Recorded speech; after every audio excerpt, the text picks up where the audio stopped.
I'll be completely honest, I was pretty lukewarm on the show for most of its run. That finale ramped up my enthusiasm tenfold, and now I can't wait to talk about the future of Westeros. What's going on YouTube? My name is Jay Lee and I like a lot of stuff. Today I'm talking about the highly anticipated but cautiously embraced House of the Dragon. Coming off the disaster of Season 8 Game of Thrones was gonna be tough.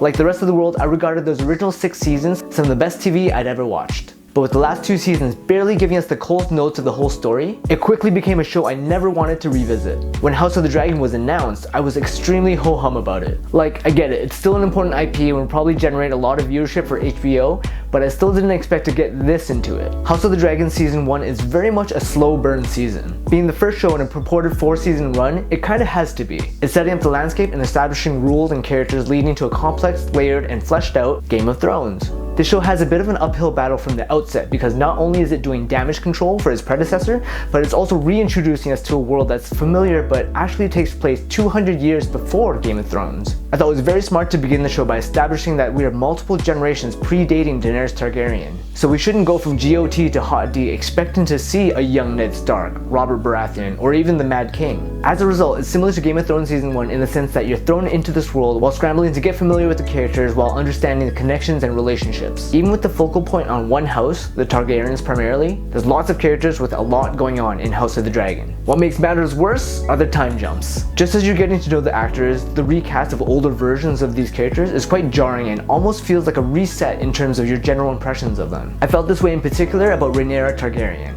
The younger actress Millie Alcock has a very unique look and a distinct warmth in her voice, so when the 10-year time jump happens and the princess is suddenly played by Emma Darcy, that relationship you'd formed with the character for 5 episodes kinda gets disrupted and you need to reorientate yourself. This is less significant with Alicent Hightower, as the 2 actresses resemble each other quite a bit, but the slew of Targaryen children and grandchildren was even more of a challenge to keep in order once they'd been aged up. Fortunately, Matt Smith as Daemon simply gets a haircut, and Pretty Boy Knight Sir Criston Cole stays pretty. Other than the new faces requiring some time to get used to, the time jumps actually lent itself well to the story. It ends up being a very nuanced method of storytelling in that the viewer is often left to infer what's happened between the jumps. Certain characters give birth, others have changed their titles or positions, and others are sick, maybe even dying. Because there's quite a bit of visual storytelling which can be subtle or implied altogether, this is not a show to watch in the background or while scrolling through Instagram. You're rewarded by paying attention and noting the fine bits of detail because, as I said, the show takes some time to get where it's going. But once there, House of the Dragon is phenomenal. There's familiar tropes and character types that remind you of all the different levels of drama, scheming, deeds, and misdeeds that Game of Thrones is known for. I think what sets Hot D characters from GOT is that there are no Starks here, no True North if you will.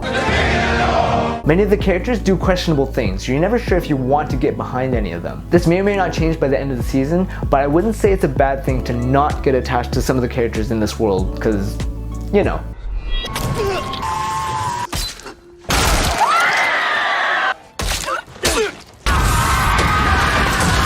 I was convinced that this show wasn't going to get me invested the same way Game of Thrones did, but by the time the credits rolled on the finale, I realized how wrong I was. What's more, I realized I actually didn't have strong feelings one way or another for Game of Thrones until that penultimate episode of the first season. I look back on it fondly now because of all the time I've spent with those characters. Well, now that I'm much more familiar with Hot D, I can't wait to rewatch the season going into Dance of Dragons, whenever that might be. I'm going to give House of the Dragon Season 1 a 9 out of 10.